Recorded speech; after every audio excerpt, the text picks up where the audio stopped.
I've done the more traditional path. I was a tape op in a studio, paid my dues, did the time, started at a little studio in Bath and then moved to Van Morrison's studio, which was fantastic learning and recording 13 musicians at the same time.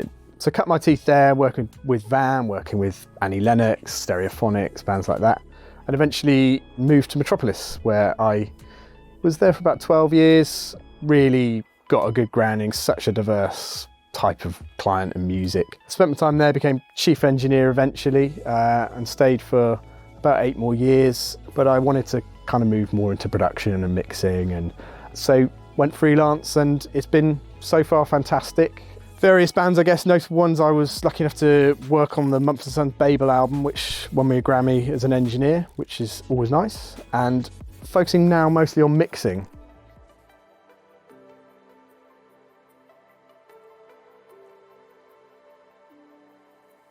I first heard Trinnov at Moloko Gear. It was a Studio Gear open day, and it was around the time I was really looking to make my listening environment as good as I could.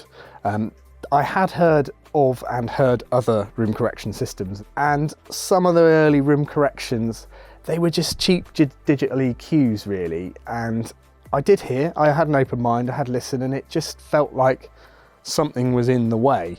Wasn't really doing it for me, and then I sort of heard about Trinnov and the fact that it uses phase as well, and that it was super high end, and a couple of trusted colleagues had given me a little nod and said, well, you should have a listen. And at first it's quite a startling change when you brought a Trinnov to me here. The face it's a lot to take on. It was quite a remarkable change. I'd become used to this environment, so when you hear suddenly correct, it's quite a change. It's sort of the head's been twisted around a little bit, and I remember it's remarkable because I was working on an album for a film soundtrack, and the mix was a huge complicated opus. There was so much going on. It was one of those that starts tiny, and by the end of it every instrument known to man is playing. It was always going to be a challenging mix, and I thought this is the one to try. And what was remarkable was that the bass, I got a bit of a rough mix up, and I put the bass somewhere. I said, that's where it goes. I don't need to rethink this. That is the level of the bass, and everything can be built around this. And as we all know, the bass is really what separates the men from the boys. It basically shaved a day off that mix time. I was super confident that the bass was exactly where I wanted it, and the mix came together quickly, sign off immediately, sounded brilliant. And learning to trust that with the bottom end was everything for me. It was a game changer.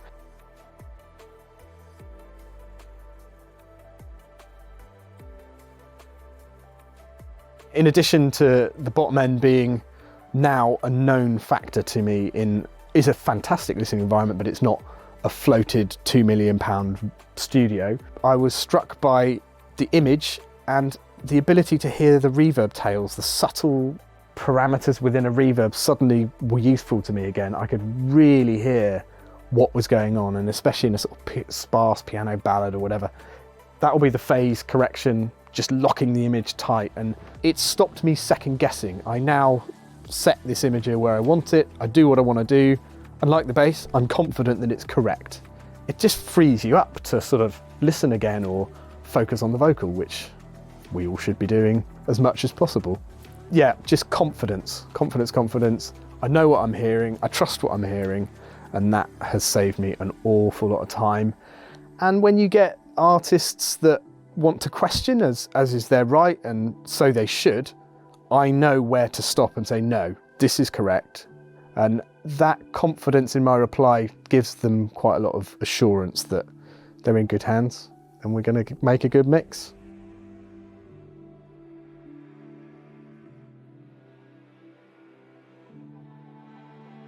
I think I did toy with, I turned it off, and it was like, no, just put it back on.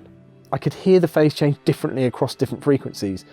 The opposite of when it first turned on and you played it to me, it was like, okay, lots has changed there. It's too much for me to take on in one day.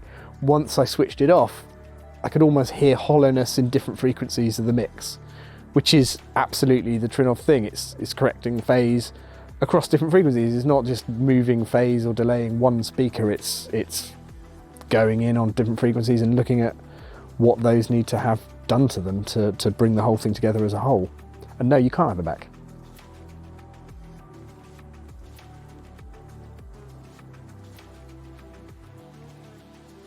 It just speeds things up for me and gives me the confidence. Those are the two takes from this. I could go into the science of it for days and days, but zooming out, it makes me work quicker and in a more confident way, which is ultimately what I want. And certainly there are some younger guys who are starting to come around to it. There are cheaper versions of room correction out there, but they're not, I think you really do get what you pay for, and it's paid for itself in the time I've saved, definitely. To be honest, when I get mixes to do at other facilities, I just want to come back here and just check it here.